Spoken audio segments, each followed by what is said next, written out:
para ganar unos segundos. ¿Qué tal? Buena tarde a todos. Soy Alberto García. Vamos a platicar del modelo Zero Trust.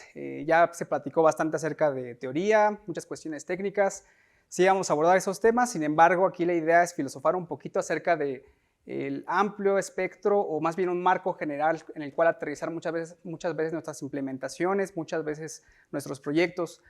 Si bien esto ya lo hacemos normalmente, muchas veces es complicado que sepamos el trasfondo o el marco que estamos desarrollando. Entonces, por esa razón vamos a ir abordando poco a poco esta parte del modelo Zero Trust. Antes de hablar del modelo Zero Trust, vamos a hablar del modelo tradicional. Entiéndase modelo tradicional como el modelo que normalmente se le denomina también el modelo por capas o seguridad por capas. La idea esencial, y haciendo una analogía bastante simple que seguramente ya conocen, pero es bastante clara, es el hecho de que generalmente podemos ver a la seguridad en este aspecto como un castillo. Imagínense un castillo donde ponemos todos nuestros bienes, los más importantes, las personas importantes y las personas que buscamos proteger. En el modelo por capas, generalmente con firewalls perimetrales, con segmentación de redes, nosotros tratamos de aislar precisamente estos recursos. ¿Cómo los aislamos? Generalmente a través de fosos, los aislamos con puentes. Esto pues es absolutamente, pues digamos que entendible, porque es la manera más sencilla de hacerlo. Sin embargo, ¿qué pasa con el caballo de Troya? Creo que es el ejemplo más claro en el cual es fácil poder afectar o poder tener una vulnerabilidad de seguridad. Entonces tenemos este enfoque que también le podemos denominar como walled garden. Este no es compatible con Bring Your Own Device o Bring Your Own Cloud, porque al final pues, necesitamos agregar ciertas cosas adicionales. Muchas veces cuando llega un nuevo equipo, generalmente pues, no tenemos una política, o simplemente en esta misma analogía necesitaríamos un puente específico para poder entrar a este castillo. Entonces, la idea también es que es muy simple comprometer internamente nuestros recursos. En el caso del caballo de Troya, si entra algo, o si incluso, imagínense, algún virus en esa época, los castillos, aunque estuviera aislado, si entraba alguien, pues contagiaba a todos y simplemente pues, nos quedábamos sin ningún tipo de seguridad. ¿Cuál es el planteamiento? Pues objetivamente es dura la frase, pero es real. No es posible confiar en los usuarios. ¿Cómo lo sabemos? Porque, pues de acuerdo a diferentes estudios, particularmente estoy citando Verizon, de este año de hecho, en una muestra de 3.403 análisis de vulnerabilidades, cada muñequito verde representa 25 incidentes de vulnerabilidad. Pueden notar que es interno, o sea, básicamente son los usuarios internos. Esto es de este año, es bastante crítico. ¿Esto qué más nos dice? También que podemos tener ataques laterales sin siquiera saberlos, como ransomware. Como pueden ver, se incrementó más del 20%, simplemente de 2017 al 2021, y esto va a continuar. Entonces es clave poder entender cómo aterrizar nuestro enfoque de seguridad de acuerdo a algo que pueda ser un poquito más robusto.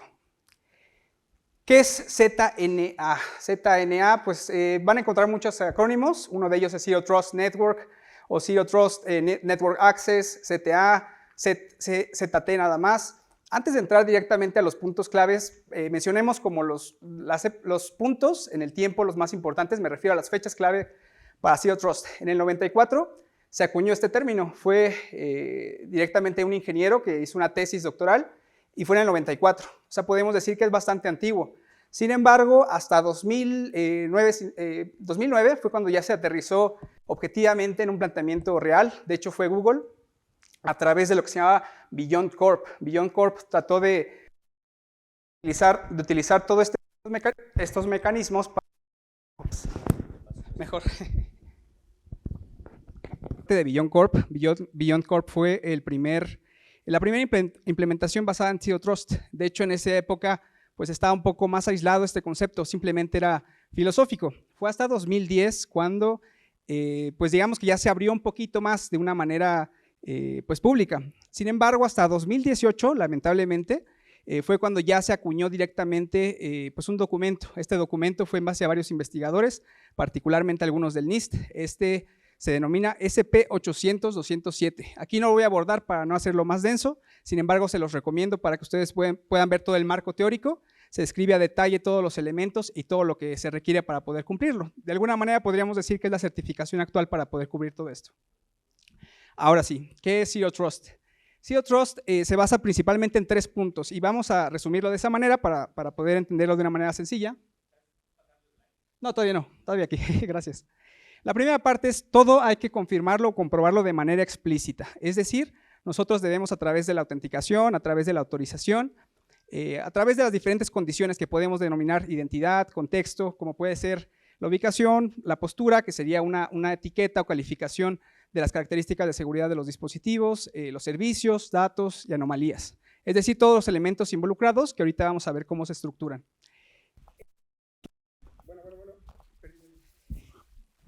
Bueno, listo, gracias. La segunda parte es tener privilegios mínimos. Privilegios mínimos implica que solamente vamos a tener acceso a lo que necesitamos. Lo podemos resumir en dos partes, dos acrónimos que también muy comunes, Just in Time y Just Enough Administration, que la idea es que tengamos exactamente los recursos que necesitamos y no más justamente en el tiempo que requerimos. La tercera y la más importante tal vez de todas es que se asume vulneración, es decir, todo está vulnerado y por tanto debemos cubrir todos los posibles puntos o los posibles focos o brechas de seguridad. Aquí se puede ver algo denso, sin embargo, lo que quiero plantear aquí, sin profundizar demasiado debido al tiempo, es que tenemos aquí los actores principales para Zero Trust. Vamos a ver que tenemos elementos de identidad, vemos los endpoints, vemos nosotros también redes, vemos datos, apps e infraestructura. Vamos a ver que existen generalmente pues los elementos involucrados y que requieren acceso, los elementos o nuestros servicios y demás recursos que vamos a estar utilizando y todos los elementos que van a permitir que esto sea posible. Si vemos esto y lo platicamos a un cliente, esto puede abrumarlo, porque pues es tan simple. Ya había platicado Oscar acerca del NAC. De hecho, el NAC es un caso muy específico de Zero Trust. Se había platicado que lo más complejo es responder la pregunta ¿qué hay en mi red? Otra pregunta podría ser ¿qué esperas que haya en tu red? O ¿cómo te vas a proteger al respecto? ¿Ok? Entonces, ¿cómo lo simplificamos de una manera práctica para que nosotros podamos monetizar o en dado caso, pues poder mejorar esta parte con nuestros clientes? Pues podemos responder tres preguntas o tres grupos de preguntas que serían las más prácticas, que puede ser quiénes son los usuarios, qué apps buscan accesar, cómo lo hacen y por qué lo hacen de esta manera. O sea, la intención básicamente es que nosotros podamos tener una especie de inventario, una tabla clara donde nosotros podamos definir este tipo de accesos, qué condiciones o contextos son requeridos para que esto se pueda dar, para que le demos el acceso específico, ¿y qué controles son requeridos? ¿En qué términos? Pues controles que pueden abarcar desde, platicaba, identidad, contexto, y no solamente a nivel de acceso, hay que tener constante monitorización, porque si bien ya se habló acerca de control de acceso, el acceso no es nada más lo único que importa. Debemos estar siempre al tanto de nuestros dispositivos, usuarios y todo lo que ocurre y tener también la capacidad de auditar todo esto a través de herramientas de logs.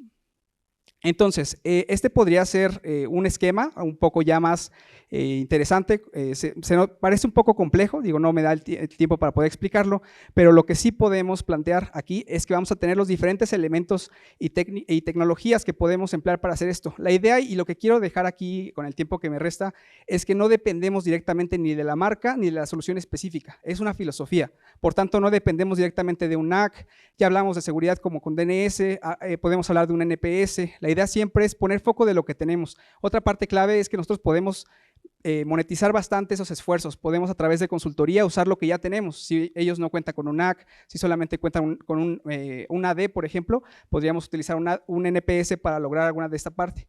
No necesariamente hay que ejecutar todo al mismo tiempo, la idea principal es que podamos enfocar cada uno de los puntos y podamos aterrizarlo. Y bueno, ya no me da casi tiempo, pero lo que quería plantear es que es igual de importante el poder tener este inventariado, esta información definida, como bien podría ser un flujo de autenticación. Noten que aquí no estoy usando tecnologías, lo que estoy usando más bien es un foco. ¿Qué pasa si un dispositivo se conecta? ¿Qué voy a estar validando y qué condiciones van a estar ocurriendo para que esto se logre? Esto es fácil de explicar a un cliente y en la experiencia con nuestros clientes es mucho más fácil cerrar un proyecto porque queda completamente más claro. Y bueno, la conclusión de esto, que quiero que también se quede, aquí está. Permite acceso condicional, ya lo platicamos, depende del contexto, la identidad y diferentes cuestiones de atributos de autorización que va a asignar directamente los privilegios que estamos buscando. Esto previene el acceso a la red y el movimiento lateral. Noten que también el pro más grande, digamos que no el daño colateral, pero más bien lo pro colateral, es que los usuarios van a ser más productivos porque específicamente van a tener los recursos que requieren, no van a estar dispersos y también es mucho más fácil que ellos mismos se respalden con esto. La identidad lo es todo en este concepto y por tanto, si no podemos comprobarla, pues no vamos a garantizar el acceso. El flujo de autenticación, como platicaba, es clave absoluta para una implementación pues, segura, una implementación exitosa, además de que definimos pues un plan de trabajo exacto. Y el Zero Trust o el enfoque o la arquitectura Zero Trust puede habilitarse donde antes no era posible. Ya se platicó bastante, pero la idea es que el perímetro ya no existe. Por tanto, nunca hay que confiar y el perímetro pues realmente ya no es una garantía de seguridad. Y pues ya.